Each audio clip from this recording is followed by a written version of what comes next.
2 થી 8 એપ્રિલ સુધી રમેશભાઈ ઓઝાના આશીર્વાદથી આ યજ્ઞ થઈ રહ્યો છે. આ એવું કાર્ય છે કે દરેક જણને પોતાની માતૃભાષા માટે ગર્વ થાય, ગર્વ કરાવે.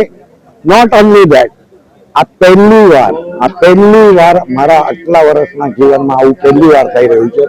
અને હેટ્સ ઓફ ટુ મુંબઈ સમાચાર, નિલેશ દવે, બાકીના સહકાર્યકરો. અને આ એટલો બધો આનંદનો વિષય છે કે એમ થાય કે 2 થી 8 એપ્રિલ સુધી રોજ આવીને બેસીએ અને માતૃભાષા વિશે ચર્ચા કરીએ. ગુજરાતી રંગભૂમિના કલાકારો તો આવવાના જ છે. એની સાથે સાથે દરેક અલગ અલગ માતૃભાષાના મોટા લેખકો અને કવિઓ આવશે. એ લોકોની જોડે ઓળખાણ થાય, એ લોકોની ભાષા વિશે સમજણ પડે અને આપણી ગુજરાતી ભાષા વિશે પણ એ લોકોને સમજણ પડે. એનો ગર્વ છે. Thank you.